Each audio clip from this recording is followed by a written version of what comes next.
فضا، میں آپ کو ایک امانت دینا چاہتا ہوں، اگر آپ پہنچا دیں تو۔ اس نے بیگ کی طرف دیکھتے ہوئے کہا۔ جی سر، ضرور۔ اس نے کچھ نہ سمجھنے والے انداز میں پوچھا، جیسے اس کو سمجھ نہ آئی ہو سر کس امانت کا کہہ رہے ہیں۔ آپ کی دوست کو کچھ دینا چاہتا ہوں، اگر آپ ان تک پہنچا دیں تو۔ اس کو پتہ تھا وہ اس کے سامنے کبھی بات نہیں کر سکے گا، اس کے منہ پر اس سے انکار کبھی برداشت نہیں ہوگا۔ اس نے فضا کو بلایا اور اس کو دینے کا فیصلہ کیا۔ اس کو پتہ تھا فضا یہ بات اسے بندے سے کبھی نہیں کرے گی، وہ زرمینہ سے محبت ہی نہیں اس کی عزت بھی دل جان سے کرتی ہے۔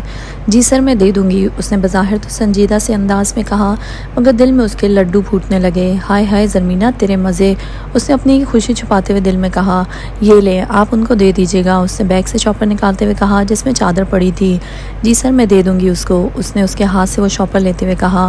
بہت شکریہ آپ کا، اس نے مسکراتے ہوئے اس کا شکریہ ادا کیا اور بدلے میں اس سے مسکراتے ہوئے کوئی بات نہیں سر کہا اور آفس سے چلی گئی۔ بیٹا چلیں ذرا کینٹین، فضا نے اس کا بازو پکڑتے ہوئے کہا۔ لیکن کیوں فضا؟ کیونکہ ہاں آپ ہمیں ٹریٹ دے رہی ہیں۔ ٹریٹ؟ کس خوشی میں؟ بھائی اب ہم آپ کو کیا بتائیں، خان صاحب نے آپ کے لیے کیا پیغام بھیجا ہے؟ کیا مطلب؟ انہوں نے کیا کہا ہے؟ انہوں نے فضا، انہوں نے تمہیں بلایا تھا نا، کیا کہہ رہے تھے؟ حوصلہ رکھیں، حوصلہ، فضا نے مسکراتے ہوئے اس کو کہا جو پریشانیوں کی وادی میں گرنے ہی والی تھی۔ بتاؤ نا فضا، کیا کہا ہے انہوں نے؟ پہلے آپ وعدہ کریں کہ ٹریٹ دیں گی۔ ہاں میری ماں، دے دوں گی، اب بتاؤ۔ وہ دیکھیں انہوں نے آپ کے لیے کیا بھجوایا ہے، اس نے شاپر کی طرف اشارہ کرتے ہوئے کہا۔ کیا مطلب؟ مطلب یہ کہ خان صاحب نے آپ کے لیے کچھ بھجوایا ہے۔ لیکن کیوں؟ اس نے حیران ہوتے ہوئے کہا۔ وہ تو آپ انہی سے پوچھ لیں۔ لیکن اس میں ہے کیا فضا؟ کھولو، جلدی کرو زری، مجھے تو بہت تجسس ہو رہا ہے، آخر اس میں ہے کیا؟ اس نے اس شاپر کو بہت غور سے دیکھا اور آرام سے کھولا۔ کھولتے ہی اس نے اپنی آنکھیں بند کر لیں، جیسے آج سے پہلے اس نے اتنی خوبصورت چیز کوئی نہیں دیکھی۔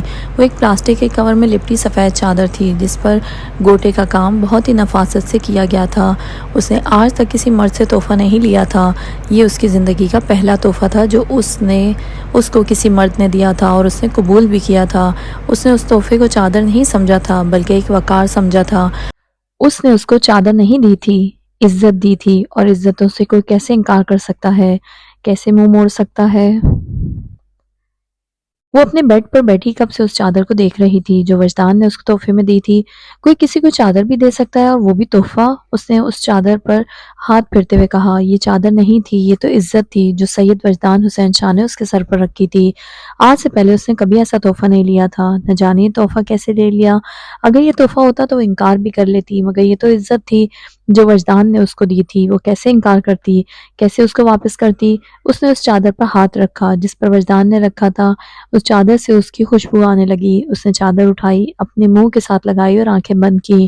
نہیں نہیں، یہ خوشبو نہیں ہے، یہ تو مہک ہے جو انسان کی روح کو شاداب کر دیتی ہے۔ خوشبو تو پھر بھی وقت کے ساتھ اڑ جاتی ہے، مگر مہک تو جاتے نہیں جاتی۔ اس چادر سے تمہاری مہک آتی ہے مجھے وجدان شاہ۔ اس نے چادر کو اپنے ہونٹوں کے ساتھ لگاتے ہوئے اپنی آنکھیں بند کر لی اور لمبے لمبے سانس لینے لگی، جیسے وہ خوشبو، وہ مہک اپنے اندر اتار رہی ہو۔ آج سے پہلے اس نے کبھی ایسی مہک محسوس نہیں کی تھی۔ اس کو پرفیوم کا زیادہ شوق نہیں تھا، اس کو پرفیوم لگانے سے ہمیشہ ڈر لگتا تھا۔ اللہ نے جب عورت کو منع فرمایا ہے تو وہ کیوں خوشبو لگائے؟ ایک مرد میں عورت کے لیے خاص کشش رکھی گئی ہے، اور جب وہ عورت خوشبو لگاتی ہے تو مرد نہ چاہتے ہوئے بھی اس کی طرف کھینچا چلا آتا ہے۔ وہ کبھی نہیں چاہتی تھی کہ کوئی غیر مرد اس کی طرف متوجہ ہو۔ وہ ہمیشہ یہ سوچتی تھی مکھیاں ہمیشہ گندگی پر ہی آتی ہیں۔ وہ خود کو گندا نہیں کرنا چاہتی تھی کہ مکھیاں اس کی طرف آئیں، وہ تو پاکیزہ تھی اور خود کو پاک ہی رکھنا چاہتی تھی۔ آج جو مہک اس نے محسوس کی تھی، دنیا کی کسی پرفیوم کے مہک ایسی نہیں ہو سکتی۔ وہ کسی کو مدہوش کر لے، مگر آج زرمینہ خان مدہوش ہو رہی تھی وجدان شاہ کی مہک سے۔ زری، وہ چادر کو کھولے اپنے منہ پر ڈالے بیڈ کے ساتھ ٹیک لگایا آنکھیں بند کر کے لیٹی تھی۔ زری، مجھے میرا گلابی سوٹ والا دوپٹہ نہیں مل رہا، تم نے کہیں دیکھا ہے؟ اماں نے بغیر اس پر نظر ڈالے اس کی الماری کھولی اور دوپٹہ ڈھونڈنے لگی۔ زری، تم سے کہہ رہی ہوں نا میں، رقیہ بیگم نے اس کو دیکھتے ہوئے کہا، جو اس مہک کے سحر سے ابھی تک باہر نہیں آئی تھی۔ اس کو تو پتہ بھی نہیں تھا کہ وہ کدھر ہے، کہاں ہے، وہ کون ہے۔ وہ تو محبوب کے وجد میں جکڑی ہوئی تھی۔ محبوب کی مہک انسان کو دنیا سے کنارہ کشی اختیار کرنے پر مجبور کر دیتی ہے۔ تب انسان محبوب کے علاوہ کچھ نہیں سوچتا، کچھ نہیں سمجھتا۔ زری، یہ کس کی چادر ہے؟ وہ اس کے پاس آئیں، اس پر پڑی چادر کو بہت غور سے دیکھنے لگیں۔ یہ اس کی چادر تو نہیں تھی۔ چادر کو دیکھنے کے بعد انہوں نے پاس پڑی پیکنگ دیکھی جس میں سے چادر نکالی گئی تھی۔ ان کے دل کو ایک دم سے کھٹکا لگا۔ زری، انہوں نے وہ چادر اس کے منہ سے پیچھے کی۔ وہ سو رہی تھی۔ ایک عرصے بعد اس کو ایسا سکون ملا تھا، ایسی نیند آئی تھی۔ جی اماں، اس نے آرام سے آنکھیں کھولتے ہوئے ماں کو دیکھا۔ اس کے تو ذہن میں بھی نہیں تھا کہ ماں نے اس کی چادر دیکھ لی ہے۔ یہ چادر کدھر سے آئی ہے؟ انہوں نے اس چادر کی طرف اشارہ کرتے ہوئے کہا جو اس کے اوپر پڑی تھی۔ ان کو ایک اعزاز حاصل تھا، ان کی اولاد کبھی بھی ان سے جھوٹ نہیں بولتی تھی، اور جب وہ پوچھ رہی ہوں تو کبھی بھی غلط بیانی نہیں کرتی۔ وہ ماں تھی، ان کے دل نے بیٹی پر پڑی اس چادر کی گواہی دے دی تھی، مگر وہ اپنے دل کی گواہی کی تصدیق چاہتی تھی، اپنی بیٹی کے منہ سے سننا چاہتی تھی۔ چادر، اس نے ماں کا چہرہ دیکھا اور پھر اس چادر کی طرف جو اس اب تک اپنے وجود سے الگ نہیں کی تھی۔ میں پوچھ رہی ہوں کدھر سے آئی ہے یہ چادر؟ کس نے دی ہے تمہیں یہ؟ اماں سر، اس نے ٹوٹتے لہجے میں بس اتنا ہی کہا کہ سامنے بیٹھی ماں ایک دم جلال میں آئی۔ میں نے تمہیں کہا تھا نا دور رہنا اس سے، اور تم نے اس کو یہ بھی بتا دیا کہ میری ماں نے مجھ سے چادر لے لی ہے۔ ماں نے لے لی تو تمہیں دینے والے نے بھی دے بھی دی۔ تمہیں میری کہی ہوئی بات سمجھ نہیں آتی تھی؟ جو اب گھر کی باتیں اس کو بتانے لگی ہو۔ وہ بغیر اس کو سنے بس بولے چلی جا رہی تھی، جیسے ان کو بہت دکھ ہوا ہو بیٹی نے ایک غیر مرد کے سامنے اپنی ماں کو بے عزت کیا۔ انہوں نے اپنی بیٹے سے چادر لی تو اس کے بدلے میں اس پر چادر ڈال دی۔ اماں، میں نے ان کو کچھ نہیں بتایا، مجھے نہیں پتا انہوں نے کیوں دی ہے مجھے یہ چادر۔ اس نے آنکھوں میں نمی لیے ماں کو کہا، اپنے بے گناہ ہونے کی گواہی دی۔ زری، تم نے بہت دکھ دیا ہے آج مجھے۔ نہیں اماں، میں آپ کو کبھی دکھی نہیں کرنا چاہتی، مجھے آپ کی قسم اماں، میں نے ان کو کچھ نہیں بتایا۔ اس نے ماں کے ہاتھوں پر ہاتھ رکھتے ہوئے بھیگی پلکوں سے کہا، میں کچھ نہیں سننا چاہتی زری، کل یہ چادر اس کو واپس کر دینا۔ انہوں نے اس کا ہاتھ اپنے ہاتھ سے پیچھے کیا، اس کو حکم صادر کر کے وہاں سے اٹھنے لگی۔ اماں، میں مر گئی تو میرے کفن پر یہ چادر ڈالنا، یہ چادر میری قبر میں میرے ساتھ اتارنا۔ اس نے خشک آنکھوں سے اس چادر کی طرف نظر جمائے ہوئے کہا۔ وہ جو دروازے کے پاس پہنچی تھی وہیں رک گئیں، اگلا قدم اٹھانا ان کے اختیار میں نہیں رہا تھا۔ بیٹی کی اس بات نے ان کا سینہ زخمی کیا، ان کی خون نے حرکت کرنا چھوڑ دیا۔ ان کی اکلوتی بیٹی ماں کو وصیت کر رہی تھی، ان کو اس چادر کی اہمیت بتا رہی تھی، اپنی موت کا منظر کھینچ رہی تھی۔ وجی، آج امی ابو زرمینہ کے گھر جائیں گے تمہارے رشتے کی بات کرنے۔ وہ لیپ ٹاپ سامنے کھولے مسلسل انگلیاں چلا رہا تھا۔ فاطمہ کے آنے کا اس کو پتہ ہی نہیں چلا کہ وہ کب آئی اور کب اس کے پاس بیٹھی۔ اس نے اس کی آواز اپنے کانوں میں گونجتی سنی۔ اس نے ایک دم انگلیوں کی حرکت روک لی، نظروں کو اسکرین سے ہٹا کر بہن کی طرف دیکھا۔ کیا کہا آپ نے؟ اس نے پرجوش سا ہوتے ہوئے پوچھا، جیسے کائنات کے سارے رنگ اس کی جھولی میں بڑھ دیے ہوں اور اس نے ان رنگوں کو ہوا میں اچھالنا ہو۔ ہاں ہاں، بالکل ٹھیک کہہ رہی ہوں میں۔ اس نے اس کا چہرہ اپنے دونوں ہاتھوں میں لیا اور خوشی سے کہنے لگی، آپی میں بہت خوش ہوں آج۔ بہن کے دونوں ہاتھوں پہ اپنے ہاتھ رکھتے ہوئے اس نے معصومیت سے کہا، وہ تو مجھے پتا ہے میرا بھائی کتنا خوش ہے آج۔ اللہ تمہاری خوشیوں کو کسی کی نظر نہ لگائے وجی۔ آپی بہت دعا کرنی ہے آپ نے۔ میں تو بہت دعا کرتی ہوں وجی۔ تمہیں کیا لگتا ہے وہ مان جائیں گے؟ پٹھان اپنی روایتوں کے بہت پکے ہوتے ہیں، اور جب وہ سواتی ہوں پھر تو بات ان کی انا کی ہوتی ہے۔ میں نے سنا ہے سواتی اپنی قوم سے باہر کبھی بھی نہیں کرتے، چاہے کچھ بھی ہو جائے۔ آپی آپ دعا کریں نا، سب ٹھیک ہو جائے گا۔ اگر اللہ پاک نے چاہا تو کوئی کچھ نہیں کر سکے گا۔ یہ سارے معاملات تو اللہ کے ہوتے ہیں نا، جب وہ کن کہہ دے تو فیکون لازم ہوتا ہے، اور میں نے تو اپنی محبت کو فقط اللہ سے مانگا ہے اور وہی مجھے عطا بھی کرے گا۔ مجھے یقین ہے آپی اللہ میری دعاؤں پر کن ضرور فرمائیں گے، وہ مجھے مایوس نہیں کریں گے، وہ مجھے اس لڑکی کے ساتھ بھی عطا کریں گے جس کو میں نے رات دن اپنی دعاؤں میں مانگا ہے۔ وہ بول رہا تھا اور بہن اس کو سن رہی تھی، جس کے لفظوں میں اور لہجے میں کچھ عجیب سا یقین تھا۔ وجی، کیا اس لڑکی کو پتا ہے کون ہو تم؟ کیا مسلک ہے تمہارا؟ اس نے اس کا چہرہ بہت غور سے دیکھا، جیسے وہ اس کو بتانا چاہتی ہو، یاد کروانا چاہتی ہو، جو جانے کب سے بھول چکا تھا یا اس لڑکی کے آنے سے خود کو بھلا دیا تھا۔ بہن کے سوال پر اس کے پیروں کے نیچے سے زمین نکل گئی، سر سے آسمان ہٹ گیا، وہ جو اس کی تھوڑی سی بھی امید تھی وہ بھی کہیں دھواں بن کر اڑ گئی۔ سلطان، تمہارے ابو نے پلور شاہ سے تمہاری شادی کا فیصلہ کیا ہے۔ وہ سب بہن بھائی ماں کے پاس ان کے کمرے میں بیٹھے تھے۔ جب بھی ابراہیم صاحب گھر پر نہ ہو وہ ان کے کمرے میں بیٹھا کرتے تھے۔ اماں پہلے بھائی اور زمینہ کی کریں، یا آپ نے 10ویں جگہ مجھے کدھر سے پکڑ لیا ہے؟ سلطان نے زمینہ اور شہاب کی طرف دیکھتے ہوئے منہ بنا کر کہا، ان دونوں کی بھی سوچ رہے ہیں، پلوشہ شہاب سے بہت چھوٹی ہے تو تمہارے بابا جان نے تمہارا کہا ہے۔ اماں یہ زیادتی ہے، ویسے بڑا بھائی بیٹھا اور چھوٹے کے لیے آپ لوگ رشتہ ڈھونڈ رہے ہیں۔ سلطان نے بھائی کی طرف دیکھتے ہوئے کہا جو مسکراتا ہوا سن رہا تھا، نہیں نہیں بیٹا، کوئی بھی زیادتی نہیں ہے، چپ کر کے ہاں کر۔ شہاب نے اس کی طرف دیکھتے ہوئے کہا، اچھا تو اب میں سمجھا، بابا جان نے لالا گل کا کہا ہوگا اور انہوں نے اپنی بلا میرے متھے ڈال دی۔ واہ جی واہ، بہت اچھے۔ بلا؟ پلوشہ بلا ہے؟ وہ جو کب سے خاموش بیٹھی سن رہی تھی ایک دم سے بول پڑی۔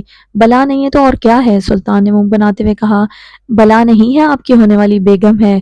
کوئی بیگم نہیں ہے، اماں بابا جان کو بول لیں، میں بالکل اس پٹاخے سے شادی نہیں کروں گا۔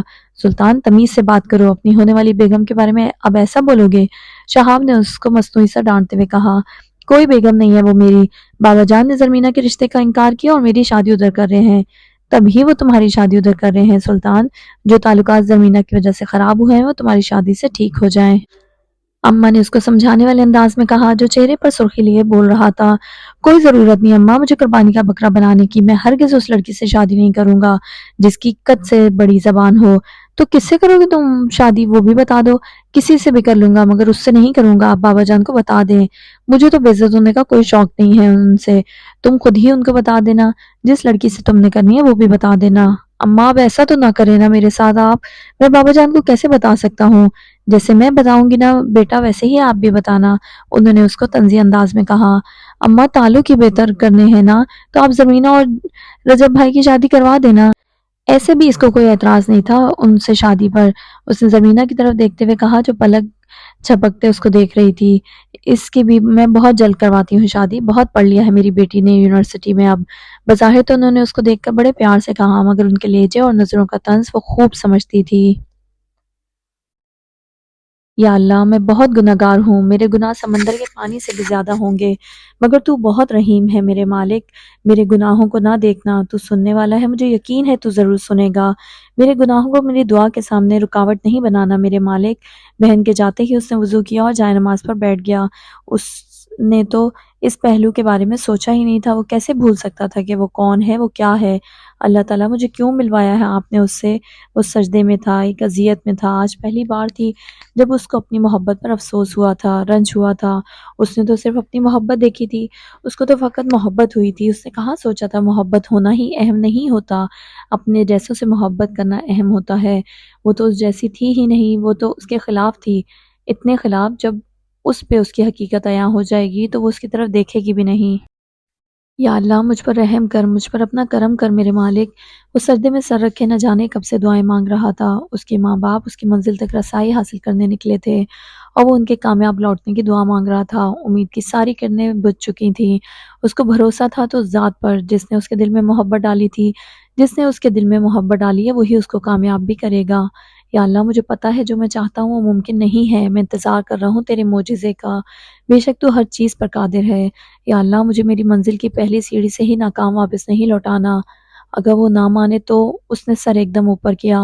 اب وہ دونوں پہلو سوچ رہا تھا، پہلے تو قوم کا بڑا مسئلہ تھا، دوسرا مسئلہ تو اس نے سوچا ہی نہیں تھا، اس کے تو ذہن میں بھی نہیں آیا تھا۔ کیا میں محبت کی خاطر سب کچھ چھوڑ سکتا ہوں؟ نہیں، ایسا ممکن نہیں ہے۔ تو کیا میں اپنی محبت کو چھوڑ سکتا ہوں؟ یہ میرے اختیار میں نہیں۔ وہ جائے نماز پر بیٹھے ان سوالوں کے جواب ڈھونڈ رہا تھا جو اس کو اگلے کچھ دنوں میں دینے تھے۔ اس کو ایک بڑا فیصلہ کرنا تھا، کسی ایک کو چننا تھا، ایک طرف اس کی محبت تھی اور دوسری طرف اس کا عقیدہ۔ آج ابراہیم صاحب گھر پر موجود تھے، وہ سب گیسٹ روم میں بیٹھے تھے، دادی اماں بھی وہیں آئی تھیں۔ ویسے تو ان کی عورتیں کبھی اب ایسے گیسٹ روم میں نہیں بیٹھتی تھیں مگر آج چونکہ وجدان کی امی بھی تھیں تو سب ایک ساتھ بیٹھے تھے۔ آپ کدھر کے ہیں؟ دعا سلام کے بعد ابراہیم صاحب نے ان سے پوچھا۔ وہ بہت مہمان نواز تھے، گھر آئے مہمان کو فرشتے سے کم نہیں سمجھتے تھے۔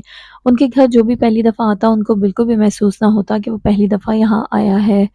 وہ دونوں بھی بہت خوش تھے ان کے رکھ رکھاؤ سے۔ ان کے دل میں امید کی ایک کرن روشن ہوئی تھی، جیسے وہ کبھی بھی انکار نہیں کریں گے۔ ہم لاہور کے ہیں، پچھلے کچھ سالوں سے مانسہرہ میں رہائش پذیر ہیں، عبد الرحمن صاحب نے بہت ہی نرم انداز میں کہا، اور سامنے بیٹھے پٹھان متاثر ہوئے بغیر نہ رہ سکا۔ انہوں نے اب بھی نہیں پوچھا تھا کہ وہ کس مقصد سے اور کیوں ان کے گھر آئے ہیں۔ دراصل ہم آپ کے گھر ایک عرض لے کر آئے ہیں۔ اب کی بار عبد الرحمن صاحب باقاعدہ موضوع پر آئے تھے۔ جی جی فرمائیے، کیا خدمت کر سکتے ہیں ہم آپ کی؟ ابراہیم صاحب نے ٹانگ پہ ٹانگ رکھتے ادب سے پوچھا۔ میرا بیٹا یونیورسٹی میں لیکچرار ہے، سید وجدان حسین شاہ۔ وجدان کے نام پر رقیہ بیگم کی ٹانگیں کانپنے لگی۔ ان کو لگا جیسے آج ان کا اس گھر میں آخری دن ہے۔ ان کے دل میں عجیب سی بے چینی ہونے لگی۔ زرمینہ ایسا کیسے کر سکتی ہے؟ اپنے ہی پیروں پر کلہاڑی کیسے مار سکتی ہے؟ اب کون اس کو یونیورسٹی جانے دے گا؟ ان کے دل میں ہزار طرح کے وسوسے آنے لگے۔ وجدان کا نام سنتے ہی وہ وہیں کھڑی ہو گئیں۔ یہ کون ہے؟ اور وجدان؟ کون سا وجدان؟ کچن کی طرف جاتے ہوئے اس نے مہمانوں کو دیکھا تو ہال کے پردوں سے جھانکنے لگی۔ وہ وہاں سے ہٹنے ہی لگی تھی کہ اس کے کانوں میں سید وجدان حسین شاہ گونجا۔ اس کا آگے جاتا قدم وہیں پر رکا۔ وہ پیچھے مڑی اور وہیں رک گئی۔ ہم وجدان کا رشتہ آپ کی بیٹی کے لیے لے کر آئے ہیں۔ اب کی بار عبد الرحمن صاحب نے وہ بات کی جس کو سن کر اندر بیٹھی ماں اور باہر کھڑی بیٹی کے پیروں میں سے زمین نکل گئی۔ کون سی یونیورسٹی میں پڑھاتا ہے آپ کا بیٹا؟ ابراہیم صاحب کے چہرے کی مسکراہٹ غائب ہوئی۔ دل میں ایک عجیب سی بے چینی ہوئی۔ صوفے سے آگے ہو کر بیٹھے اور سنجیدہ سے چہرے کے ساتھ پوچھنے لگے، جی ہزارہ یونیورسٹی میں۔ عبد الرحمن صاحب نے ان کے چہرے کے رنگ بدلتے دیکھ لیے تھے۔ ایک باپ ہونے کی حیثیت سے وہ سمجھ چکے تھے کہ سامنے بیٹھے بیٹی کے باپ کے دل میں کیا ہے، وہ کس کرب سے گزر رہا ہے۔ مطلب زرمینہ گل جانتی ہے آپ کے بیٹے کو؟ اب کی بار ماتھے پر سنجیدگی کے ساتھ ساتھ بل بھی پڑے تھے۔ میری بیٹی فاطمہ یونیورسٹی گئی تھی تو اس کو آپ کی بیٹی بہت پسند آئی تھی، اس نے ہمیں یہاں بھیجا ہے۔ سامنے بیٹھی ماں معاملے کی سنجیدگی کو سمجھ گئی تھی۔ وہ اگر کہتی ان کا بیٹا پسند کرتا ہے زرمینہ کو تو معاملہ کسی اور ہی طرف چلا جاتا۔ ویسے بھی وہ پٹھانوں کی انا اور ان کی غیرت کو بہت اچھی طرح سمجھتی تھیں۔ باہر کھڑی لڑکی نے زور سے ایک سانس لیا جس کا سانس کب سے حلق سے باہر نہیں آیا تھا۔ وہ کانپتی ٹانگوں کے ساتھ کب سے وہاں کھڑی سن رہی تھی۔ آپ نے سید وجدان کہا ہے، اس کا مطلب ہے آپ سید ہیں؟ مگر آپ شاید نہیں جانتے کہ ہم سواتی ہیں۔ ان کی اس بات پر ابراہیم صاحب نے نظریں جھکا لیں۔ وہ ویسے بھی عورتوں کو نظر اٹھا کر نہیں دیکھتے تھے اور سامنے بیٹھی سید زادی ہو تو پھر تو ان کا احترام میں اور اضافہ ہوتا تھا۔ آپ ہمارے گھر آئیں یہ ہمارے لیے اعزاز کی بات ہے، مگر ہم آپ سے معذرت چاہتے ہیں۔ آپ کے ساتھ بی بی صاحبہ بھی آئی ہیں۔ ہم کبھی سید زادی کو ایسے خالی ہاتھ نہیں بھیجتے۔ اگر آپ ہم سے دنیا کی اور کوئی بھی چیز مانگے ہم کبھی انکار نہیں کریں گے۔ آپ ہم سے ہماری جان بھی مانگے تو وہ بھی ہم سید ذات پر قربان کر دیں، مگر ہم رشتہ قوم سے باہر نہیں کرتے۔ اب کی بار ان کے لہجے میں نرمی آئی تھی اور نگاہوں میں پہلے سے زیادہ احترام۔ جی ابراہیم صاحب، ہم سمجھ سکتے ہیں ہر خاندان کی اپنی روایات ہوتی ہیں، مگر آپ ہماری عرض پر ایک بار ضرور غور کیجیے گا۔ عبد الرحمن صاحب نے ان کی طرف دیکھتے ہوئے کہا اور اٹھنے لگے، میں بہت شرمندہ ہوں آپ سے، مگر میرا فیصلہ نہیں بدلے گا۔ ہم سیدوں کی بہت عزت کرتے ہیں، ان کا احترام ہم پر واجب ہے، مگر میں آپ سے پھر کہوں گا ہم اپنی قوم سے باہر رشتے نہیں کرتے۔ اب کی بار ان کا لہجہ اس قدر حتمی تھا کہ سامنے کھڑا شخص کچھ بول نہ سکا۔ اچھا ابراہیم صاحب، اب ہمیں اجازت دیں، جوڑے آسمانوں پر بنتے ہیں، مگر آپ کی مہمان نوازی نے ہمیں بے حد متاثر کیا۔ عبد الرحمن صاحب نے ان کو گلے لگاتے ہوئے کہا، یہ آپ کا اپنا گھر ہے، جب بھی آئیں ہمارے دروازے آپ کے لیے ہمیشہ کھلے ہیں۔ رقیہ بیگم نے سامنے کھڑی ماں کو گلے لگاتے ہوئے کہا، آج کوئی دکھی تھا تو وہ دونوں مائیں، دونوں کو اپنی اولاد کی تکلیف سے دوچار ہونا تھا، دونوں ہی یہ چاہتی تھی کہ ان کے بچے مل جائیں، ان کی محبت کی منزل نکاح ہو، جدائی نہ ہو۔ بھائی صاحب آپ ایک دفعہ پھر سوچئے گا۔ انہوں نے ابراہیم صاحب کی طرف دیکھتے ہوئے کہا، جی بی بی صاحبہ۔ ان کے سامنے ایک سید زادی درخواست کر رہی تھی، وہ چاہتے ہوئے بھی کچھ بول نہیں سکتے تھے۔ سب کو ملنے کے بعد وہ دروازے سے باہر نکل رہے تھے کہ ان کی نظر سامنے کھڑی اس لڑکی پر پڑی جو سر پر دوپٹہ لیے ڈری سہمی سی کھڑی تھی۔ آپ زرمینہ ہو؟ اس کو دیکھتے ہی پہچان گئی تھیں۔ وہ اس کے قریب گئیں، اس کو غور سے دیکھا، وہ نظریں جھکائے ان کے سامنے کھڑی تھی۔ ان کو اپنے بیٹے کی پسند پر فخر ہوا۔ انہوں نے اس کو اپنے پاس کیا، اس کا ماتھا چوما۔ بہت پیاری ہے میرے وجدان کی زرمینہ، انہوں نے اس کا ماتھا چومتے ہوئے بہت آرام سے کہا۔ زرمینہ کے علاوہ وہاں موجود کوئی شخص نہ سن سکا۔ چلتے ہیں ہم، خدا حافظ۔ ان کا رواج تھا مہمان کو دروازے تک چھوڑنے سب جاتے تھے۔ عبد الرحمن صاحب نے ایک بار پھر پیچھے مڑے اور اس لڑکی کو دیکھنے لگے جس کو ان کے بیٹے نے پسند کیا تھا۔ سامنے کھڑی لڑکی کو دیکھتے ہی ان کے چہرے پر مسکراہٹ آئی، ان کے دل نے اس کو اپنے بیٹے کے حق میں قبول کیا اور رخصت ہونے لگے۔ اماں یہ کون لوگ تھے، آپ جانتی ہیں ان کو؟ عبد الرحمن صاحب کے جاتے ہی ابراہیم صاحب اندر آئے۔ ان کے دل میں یہ بات اٹک گئی تھی، وہ لڑکا ہزارہ یونیورسٹی میں پڑھاتا ہے تو ایسا کیسے ممکن ہے کہ اس نے زرمینہ سے بات نہ کی ہو؟ وہ تو پہلی دفعہ ملی ہوں ابراہیم، خدا جانے کون تھے، اور وہ لڑکا زرمینہ کی یونیورسٹی میں ہوتا ہے۔ رقیہ تمہیں زرمینہ نے کبھی کچھ بتایا ہے اس کا؟ اماں نے اپنی تشویش کا اظہار کرتے ہوئے رقیہ بیگم کو دیکھا، وہ جو کب سے بکھلائے بیٹھی تھی۔ نہیں نہیں اماں، میں تو نہیں جانتی، اور نہ ہی زرمینہ نے کبھی اس کا ذکر کیا ہے مجھ سے۔ اپنے اندر کی گھبراہٹ پر قابو پاتے ہوئے انہوں نے نارمل ہونے والے انداز میں کہا، مگر سامنے بیٹھا شخص ان کے اندر کی کیفیت سمجھ چکا تھا۔ رقیہ بیگم، اگر ایسی کوئی بات ہے تو مجھ سے کبھی مت چھپانا۔ ایسا کیسے ممکن ہے کوئی زرمینہ کی مرضی کے بغیر یہاں پہ رشتہ لے آئے؟ انہوں نے اس انداز میں کہا کہ رقیہ بیگم کی ٹانگیں کانپنے لگی، ان کے ماتھے پر پسینے آنے لگے۔ ابراہیم تم بھی بات کا بتنگڑ بنا لیتے ہو۔ انہوں نے کہا جو ہے کہ ان کی بیٹی کو اچھی لگ گئی تھی زرمینہ، اور جہاں بیٹی ہوتی ہے وہاں رشتے تو آتے ہی ہیں، اس میں اتنا سوچنے والی کون سی بات ہے؟ بہو کی طرف دیکھتے ہوئے اماں نے بات کو سنبھالنا چاہا۔ انہوں نے بھی اپنے بال دھوپ میں تو سفید نہیں کیے تھے، سمجھ تو وہ بھی کچھ رہی تھیں، مگر بیٹے کے سامنے اپنی پوتی کا دفاع کر رہی تھیں۔ اماں میں وہ بات نہیں کر رہا، بس اتنا کہہ رہا ہوں، یہ اچھے سے سمجھا دے زمینہ گل کو کہ میں نے صرف پڑھنے کے لیے بھیجا ہے اسے۔ اگر میں نے ایسی کوئی بات سنی تو اسی وقت اس کا یونیورسٹی میں اور اس گھر میں آخری دن ہوگا، اسی دن رخصت کروں گا میں اس کو اس گھر سے۔ انہوں نے اس انداز میں کہا کہ باہر کھڑی لڑکی سے پسینوں کے سیلاب گرنے لگے۔ اس کو لگا اگر وہ کچھ دیر اور وہاں کھڑی رہی تو وہیں پہ مر جائے گی۔ اس کا سانس حلق میں ہی اٹکنے لگا، ہونٹوں پر موت کی سی سفیدی ہونے لگی، جیسے کچھ ہی پل ہیں اس کے پاس زندگی کے زندہ رہنے کے۔ وہ اپنے کمرے میں بیٹھا ہاتھ میں سگریٹ پکڑے اپنی خوشیوں کے مرنے کا ماتم منا رہا تھا۔ اس کو اندازہ تھا کہ وہ لوگ اتنی آسانی سے تو کبھی نہیں مانیں گے، مگر ایسے منہ پر انکار کرنا، یا اللہ میرے لیے کچھ تو راستہ نکال۔ اس نے کانپتے ہونٹوں کے ساتھ سگریٹ لگاتے ہوئے کہا۔ اس نے موبائل اٹھایا اور نمبر ملانے لگا جو کب سے اور کتنے وقتوں سے بند تھا۔ ایسی کوئی رات نہیں ہوتی تھی جب تک اس کی آنکھیں کھلی ہوں اور وہ اس کا نمبر نہ ملاتا ہو۔ سنو ملکہ، وجدان کو ضرورت ہے تمہاری، سنا دو مجھے اپنی آواز کہ میرے دل کو سکون مل جائے، میرا اجڑا جہان پھر سے آباد ہو جائے، میرے دل کی ویرانی ختم ہو جائے۔ ملکہ بس ایک بار بات کر لو، فقط ایک بار، کہ وجدان کی رکتی سانس پھر سے چلنے لگے۔ وہ بالکنی میں کھڑا ہاتھ میں سگریٹ پکڑے چاند کو دیکھ کر اس سے باتیں کر رہا تھا۔ اس کو اپنا حال دل بتا رہا تھا۔ وہ جو سگریٹ اس کے ہاتھوں میں پکڑا تھا وہیں جھلسنے لگا۔ اس نے وعدہ کیا تھا کہ وہ اس سے بات کرتے ہوئے کبھی سگریٹ نہیں پیے گا۔ وہ اپنا وعدہ وفا کر رہا تھا، سگریٹ کو ہاتھ میں پکڑے اپنی انگلیاں جلا رہا تھا۔ کیا ایسے بھی ہوتا ہے؟ کیا خوشیاں اتنے تھوڑے وقت کی ہوتی ہیں؟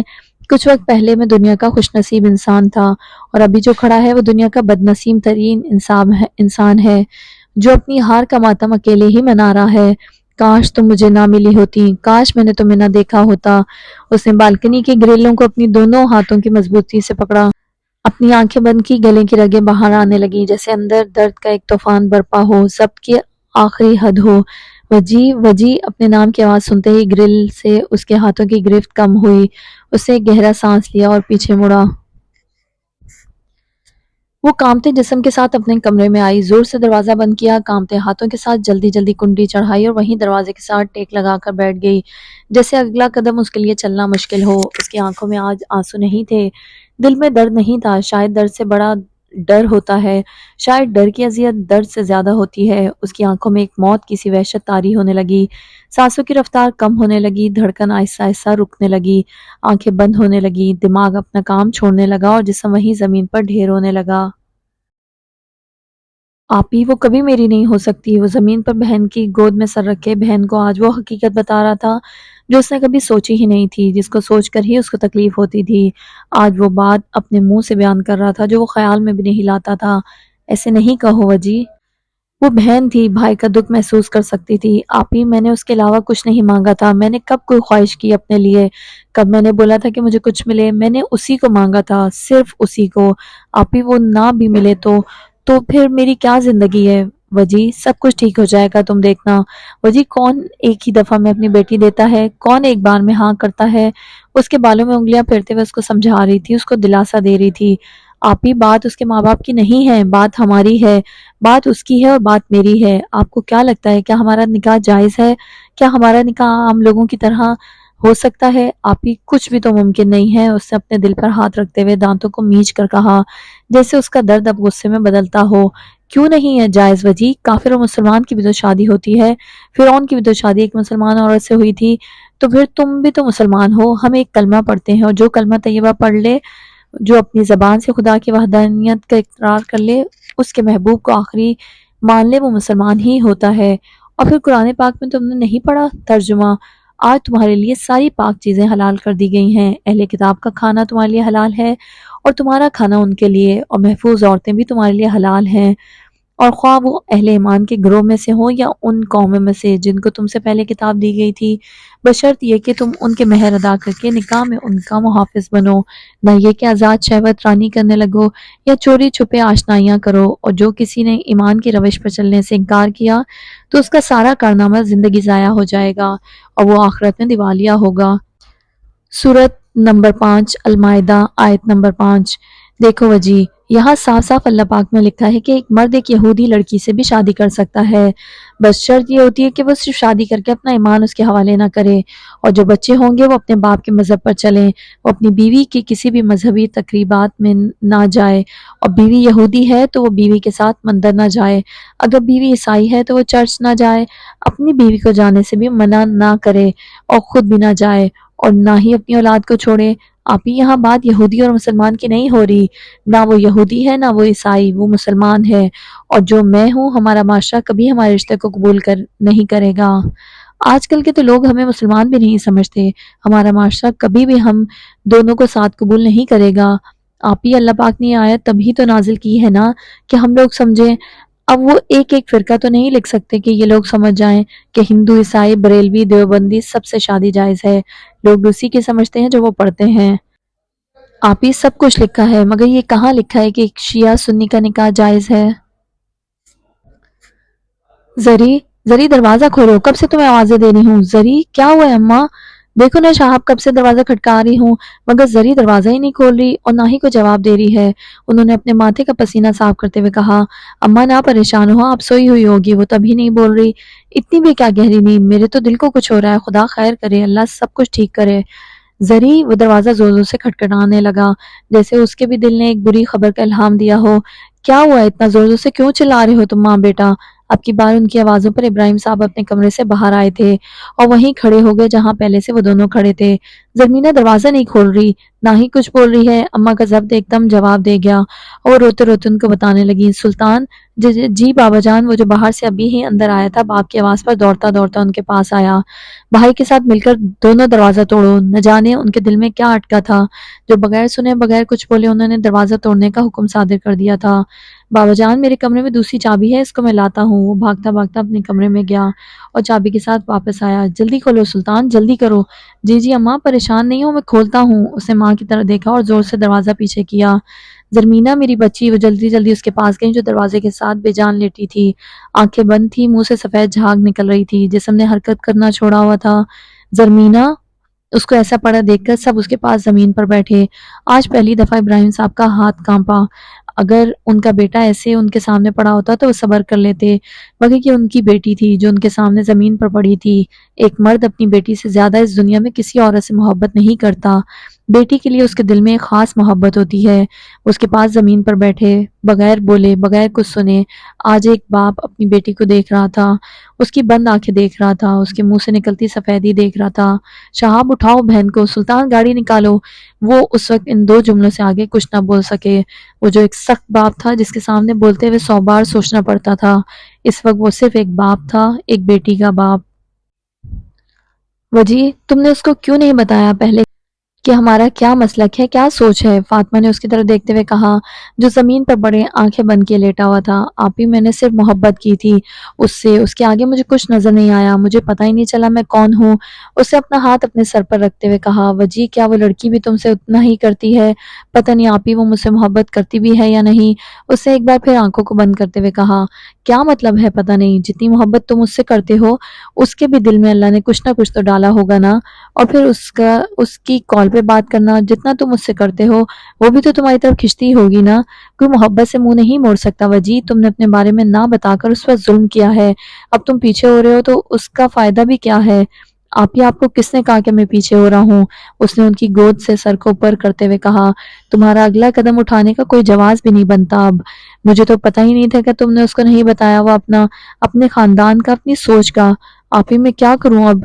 اس نے اس کے سامنے بیٹھتے ہوئے کہا، جیسے پوچھ رہا ہو، بچوں کی طرح رائے لے رہا ہو، جتنا تم نے کر لیا نا وجی اتنا ہی بہت ہے۔ ایک عورت کسی مرد کی طرف تب تک مائل نہیں ہوتی جب کہ وہ مرد ایسی صورتحال نہ بنا دے۔ عورت مرد کی دی جانے والی عزت کو بھی محبت سمجھ لیتی ہے، اور پھر تم نے تو اس سے محبت کی ہے وجی، شدید محبت۔ اب تمہیں اپنا ہی نہیں اس کا بھی سوچنا ہے۔ ایک عورت کبھی محبت نہیں کرتی، کبھی مرد ذات کو منہ نہیں لگاتی، مگر جب اس کو محبت ہو جاتی ہے نا تو وہ کبھی پیچھے نہیں ہٹتی، کبھی اس محبت کو بھول نہیں پاتی۔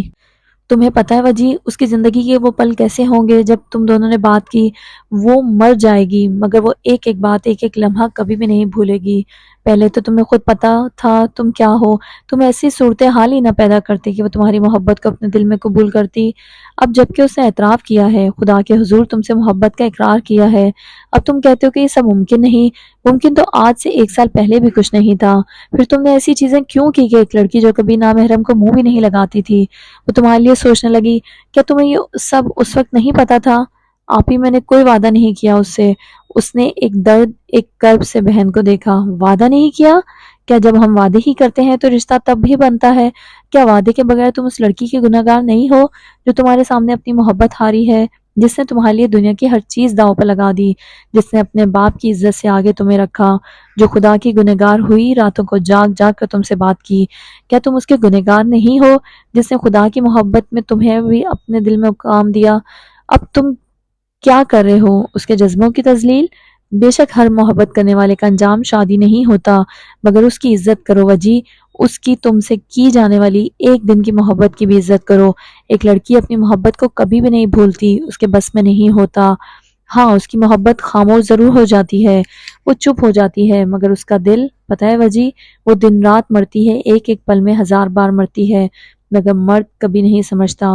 کتنا آسان ہوتا ہے نا ان کے لیے محبت بھی کرنا اور پھر چھوڑ بھی دینا، قریب بھی ہونا اور پھر دستبردار بھی ہو جانا۔ نہیں آپ ایسا خوش نہیں ہے، میں ان مردوں میں سے نہیں ہوں جو چھوڑوں گا دستبردار ہو جاؤں گا، میں مر کے بھی اپنی آخری سانس تک اس کو نہیں چھوڑوں گا۔ یہ تو میری ایک زندگی ہے، اگر مجھے 1000 زندگیاں بھی مل جائیں نا پھر بھی یہ دل اس کے نام پر دھڑکے گا۔ وجدان اسی کا ہے اور ہمیشہ رہے گا، زندگی کی آخری سانس تک، قبر میں رسائی تک۔ ڈاکٹر صاحب کیا ہوا ہے میری بیٹی کو؟ ہسپتال کے بیڈ پر پڑی بے ہوش بیٹی کو دیکھتے ہوئے انہوں نے پوچھا۔ پچھلے 2 گھنٹوں سے وہ اب تک ہوش میں نہیں آئی تھی۔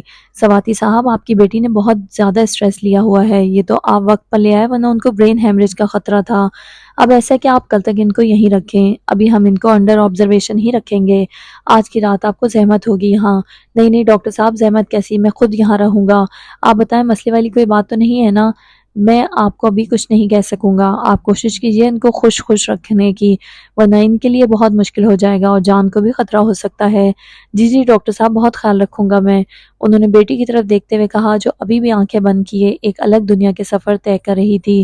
زرمینہ تم ٹھیک ہو جاؤ، باقی سب میں خود ٹھیک کر دوں گا، انہوں نے اس کی طرف دیکھتے ہوئے اپنے دل میں کہا۔ سر پلیز آج آپ ہماری ایک کلاس لے لیں، ہمیں ایک ٹاپک کلیئر کر دیں، میم نے کیا تو ہے مگر ہم سب چاہتے ہیں کہ آپ ہمیں ایک دفعہ کروا دیں۔ مدثر نے اس کو آفس سے باہر کھڑے دیکھ کر کہا جی ٹھیک ہے بلا لیجیے گا آپ پھر مجھے۔ وہ ایسے بھی کبھی اسٹوڈنٹس کو انکار نہیں کرتا تھا، ہر ایک کی بات کا مان رکھتا تھا، ہر ایک کی بات کو تسلی سے سنتا تھا۔ وہ یونیورسٹی کا ہی ہیرو نہیں تھا بلکہ ہر دل اس کی قدر کرتا تھا، اس کا احترام کرتا تھا، وہ تھا ہی ایسا عزتوں کے قابل۔ یا اللہ تیرا شکر ہے، مدثر کے جاتے ہی وہ اپنے آفس میں گیا، کرسی پر بیٹھا ٹیک لگائی آنکھیں بند کی اور اللہ کا شکر ادا کرنے لگا۔ وہ تو کب سے چاہتا تھا کہ وہ اس کلاس میں جائے، 3 دنوں سے اس نے اس کو دیکھا بھی نہیں تھا، نہ جانے کیا ہوا تھا وہ کیوں نہیں آئی تھی، اس کو ایک لمحے کو سکون میسر نہیں تھا، اس کی نگاہیں ہر وقت اس کو ڈھونڈتی تھیں مگر وہ کہیں نہیں ملتی تھی۔ وہ سواتی تھا، ایک پٹھان تھا، عزت سے آگے ان کو کچھ بھی عزیز نہیں ہوتا، کوئی رشتہ نہیں، کوئی مقام نہیں، کوئی نام نہیں، عزت کے نام پر وہ کچھ بھی کر سکتے ہیں، کچھ بھی۔ مگر آج وہ ایک باپ تھا، صرف ایک باپ، اس بیٹی کا باپ جو پچھلے 3 دنوں سے ہوش میں نہیں آئی تھی۔ زرمینہ گل وہ جب بھی دیکھتا اس کو نہیں دیکھ رہا ہوتا، کوئی اس کمرے میں موجود نہیں ہے، بس اس کے سامنے آنکھیں بند کیے اس کی بیٹی پڑی ہے تو وہ اس کے پاس بیٹھ جاتا، اس کا وہ نورانی چہرہ دیکھتا جو اس حالت میں بھی چمک رہا ہوتا، وہ اس کو دیکھتا رہتا بغیر کچھ بولے، اس کو ایسے دیکھتا جیسے آج وہ اپنی بیٹی کو آخری بار دیکھ رہا ہے۔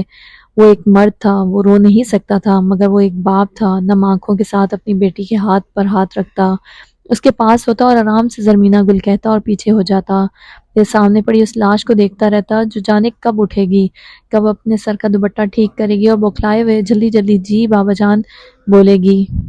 ایک مرد 2 ہی عورتوں سے ہارتا ہے، ایک اپنی محبوبہ سے اور دوسرا اپنی بیٹی سے۔ محبوبہ کا نشہ پھر بھی اتر جاتا ہے، ایک وقت ہوتا ہے جب اس کی محبت کا سحر اتر جاتا ہے، مگر بیٹی سے محبت وہ مر کر بھی اپنے دل سے نہیں نکال سکتا۔ وہ دنیا کے ہر رشتے کو تکلیف میں دیکھ سکتا ہے مگر بیٹی وہ واحد رشتہ ہوتا ہے جو مرد کو رونے پر مجبور کر دیتا ہے۔ تبھی کہتے ہیں کوئی مرد کبھی کسی عورت کی بد دعا نہ لے، کیونکہ یہ دنیا مکافات عمل ہے۔ ایک مرد کی زبان سے نکلا ہوا ایک ایک غلط لفظ اس کی بیٹی کے آگے آتا ہے، چاہے وہ بیٹی کتنی ہی بے قصور کیوں نہ ہو، اس کو اپنے باپ کی کہی ہوئی ایک ایک بات کا قرض چکانا پڑتا ہے۔ آج تیسرا دن تھا اور ابراہیم سواتی نے پلک بھی نہیں جھپکی تھی۔ ان کی بیٹی بستر مرگ پر تھی اور وہ اس کو جاتا دیکھ رہے تھے۔ سر، میں اندر آ جاؤں؟ یس، کم ان۔ اس نے دروازے کے پاس کھڑی لڑکی کو دیکھا، کمپیوٹر سے سر اٹھایا اور پیچھے ہو کر بیٹھ گیا۔ سر، مجھے آپ سے کچھ کہنا ہے۔ جی ہانیہ بولیے۔ اس نے ایک بار نظر اٹھا کر اس کو دیکھا اور پھر آگے ہوا، کمپیوٹر پر کچھ ٹائپ کرنے لگا۔ سر میں یہ کہنا چاہتی ہوں کہ نظریں جھکائے ہاتھوں کو مسلتی ہوئے اس کے بالکل سامنے کھڑی تھی۔ کہیے ہانیہ، میں سن رہا ہوں۔ اس نے لمحے بھر کو اسے دیکھا اور پھر ہاتھوں کو چلانے لگا۔ سر، میں بہت پسند کرتی ہوں آپ کو، آپ سے وہ کہنے ہی لگی تھی کہ اس نے اپنی نظریں کمپیوٹر سے اٹھائیں، اس کی طرف دیکھا، اس کے چہرے کا رنگ بدلا، آنکھوں میں عجیب سی ناگواری آئی۔ کیا کہہ رہی ہیں آپ یہ؟ اس نے اسی ناگواری سے اس کو دیکھا اور غصے سے بولا۔ سر پلیز، اس نے احتجاج کرنے والے انداز میں اس کو کہا۔ آپ جا سکتی ہیں یہاں سے محترمہ۔ اس نے بغیر اس کی بات سنے اس کو ہاتھ سے باہر جانے کا اشارہ کیا۔ سر پلیز میری بات تو سنیں، میں آپ کی کوئی بات نہیں سننا چاہتا۔ آپ اگر نہیں جا رہی یہاں سے تو میں ہی چلا جاتا ہوں۔ اس نے اپنی کرسی پر دونوں ہاتھ رکھے اور اوپر ہوا۔ وہ اتنے ہی لگا تھا کہ وہ روتے ہوئے آفس سے باہر نکل گئی۔ اس کے جاتے ہی وہ کرسی پر پیچھے ہو کر بیٹھا۔ وہ جانتا تھا محبت اور اس کا درد، وہ اس کے ساتھ ایسا کوئی رویہ نہیں رکھنا چاہتا تھا جس کی وجہ سے اس کو تھوڑی سی بھی آس ہو۔ وہ جانتا تھا اس کا نرم انداز بات کسی کو کسی اور طرف ہی لے جائے گا۔ وہ چاہتا تھا وہ اس سے نفرت کرے، صرف نفرت، کوئی لڑکی اس سے محبت نہ کرے، کسی لڑکی کو اس کی وجہ سے کوئی دکھ نہ ہو، کوئی تکلیف نہ ہو۔ وہ اپنا رویہ ایسا ہی رکھتا تھا، کوئی لڑکی چاہ کر بھی اس سے اظہار محبت نہ کرے۔ رقیہ، کیا ہوا ہے زرمینہ کو؟ یوں اچانک کیا ہو گیا کہ وہ اب تک ہوش میں نہیں آئی ہے؟ ابراہیم صاحب نے ہسپتال کے کمرے میں کھڑے ہوئے اس سے پوچھا، جس میں بات تک کرنے کی ہمت نہیں تھی۔ اس کی بیٹی اس کے سامنے مردہ پڑی تھی، وہ زندہ ہوتے ہوئے بھی مری ہوئی تھی۔ وہ لڑکا وجدان، وہ اپنے شوہر کے سامنے کھڑی تھی۔ آج ان کی ٹانگیں نہیں کانپ رہی تھیں، ڈر سے بڑا درد ہوتا ہے۔ آج ان کو کسی چیز کا کوئی ڈر نہیں تھا، آج ان کو بس درد تھا، اپنی بیٹی کا درد۔ وجدان کا نام لیتے ہی وہ پھوٹ پھوٹ کر رونے لگی۔ بیٹی کی اس اذیت میں کچھ تو ہاتھ ان کا بھی تھا، ان کو اسی بات کا غم تھا، انہوں نے کیوں کیا تھا اس کے ساتھ ایسا۔ وہ اس کا موبائل اپنے ہاتھ میں پکڑے بیٹھی رہتی کہ اب ان کی بیٹی کی آنکھ کھلے اور وہ اس کو موبائل دیں، خود کہیں ہاں کرو تم اپنے وجدان سے بات، مگر ایسا کچھ نہیں ہوتا تھا۔ ان کا تڑپنا مقدر میں لکھ دیا گیا تھا۔ کیا مطلب لڑکا وجدان؟ انہوں نے بات کو کاٹ کاٹ کر بیان کیا، جیسے وہ کچھ سمجھ نہ پا رہے ہوں، جیسے ان کا دماغ نے کام کرنا چھوڑ دیا ہو۔ وہ جہاں کھڑے تھے وہیں بیٹھ گئے۔ ان کے ذہن میں اس دن کا منظر چلنے لگا۔ میرا بیٹا ہزارہ یونیورسٹی میں پڑھاتا ہے، سید وجدان حسین شاہ۔ بار بار ان کے ذہن میں یہی دو جملے گونجنے لگے، جیسے کسی نے ان کے سامنے ٹی وی لگایا ہو اور بار بار ایک ہی بات دہرائی جا رہی ہو۔ کیا ہوا ہے آپ کو؟ وہ بھی اپنے شوہر کے ساتھ زمین پر بیٹھی، ان کا پسینہ اپنے دوپٹے سے صاف کرنے لگیں۔ آج سے پہلے انہوں نے اپنے شوہر کو اس حالت میں نہیں دیکھا تھا۔ وہ پہلی بار تھی جب ابراہیم خان سواتی ہارا تھا اپنی لختے جگر کے ہاتھوں۔ وہ آج کسی بیوی کا شوہر نہیں تھا، کسی کا بیٹا نہیں تھا، دنیا میں سر کو اٹھا کر چلنے والا مرد نہیں تھا۔ وہ آج صرف ایک باپ تھا، ایک بیٹی کا باپ، جو زمین پر بیٹھا تھا، جس کی گردن جھکی تھی، آنکھوں میں سرخی تھی، دل میں آنسوؤں کا سیلاب تھا۔ وہ یقیناً اس وقت پھوٹ پھوٹ کر روتا اگر اس کو دیکھنے والی پاس اس کی بیوی بیٹھی نہ ہوتی۔